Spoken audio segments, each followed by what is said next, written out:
اور وہ کہتا ہے کہ انسانوں میں سب سے بڑا جذبہ، سب سے بڑا موٹیو جنسی ہے۔ اللہ نے بڑی کشش ہے، مرد میں عورت کے لیے، عورت میں مرد کے لیے، لیکن عورت پیسیو ہے، مزاجن، وہ اقدام نہیں کرتی، آگے نہیں بڑھتی، مرد اقدام کرتا، آگے بڑھتا۔ یہ جو کشش ہے، اس کے نتیجے میں مرد اور عورت کے درمیان بے حجابی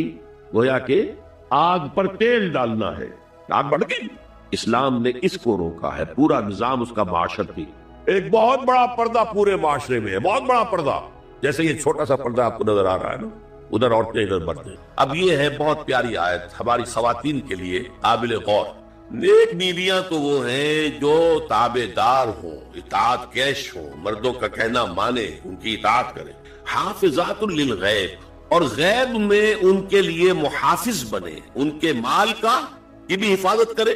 یہ نہیں خیانت کر کے، یار شوہر تو گیا ہوا، جو چاہو اس کے مال میں سے جس کو میں جو چاہوں دے دوں، نہیں، یہ وہ نہیں، اس کا مال جو ہے وہ اسی کا ہے، اس کی خیانت نہیں کرے گی، وہ امانت کے ساتھ حفاظت کرے گی، اور اس کے علاوہ اپنے نفس کی حفاظت کرے گی، اس لیے کہ وہ بھی اب شوہر کی امانت ہے۔ اب اس کا جو بھی جنسی معاملہ ہے وہ اس کے اپنے اختیار میں نہیں رہا، اس کو مل کے بزا کہتے ہیں ہماری فقہ کے اندر، کہ در حقیقت اس کا اختیار کامل اب شوہر کے ہاتھ میں آ چکا ہے، اس کے جنسی اعضاء جو ہے وہ شوہر کے کنٹرول میں، مل کے بزا، ملکیت گویا کہ اس کی ہے، لہذا اس میں کوئی خیانت اگر وہ کر رہی ہے تو وہ بھی اس کے خلاف ہو جائے گا۔ فالصالحات قانتات، تو نیک بیویاں وہ ہوتی ہیں جو تابع دار ہو، وہ فرما بردار ہو،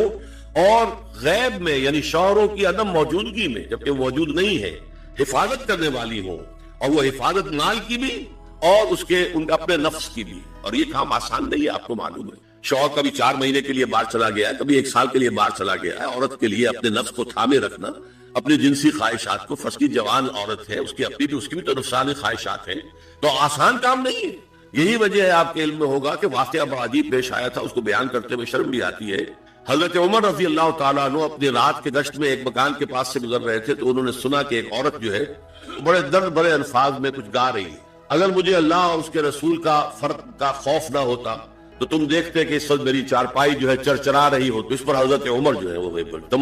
تنبہ ہوا کہ ہمارے لوگ جو ہیں جہاد پر جاتے ہیں، سال سال بھر تک واپس نہیں آتے، تو اس سے تو سوسائٹی کے اندر بہت زیادہ جو ہے ایک اندیشہ اور خطرہ پیدا ہو جائے گا۔ تو انہوں نے اب دیکھیے یہ بات بھی کہ دین میں کوئی شرم اور حیا اس معاملے میں نہیں ہے، کہ اب اپنی بیٹی سے پوچھا، حضرت حفصہ سے، اب وہ بیٹی بھی ہے اور ام المومنین بھی ہے،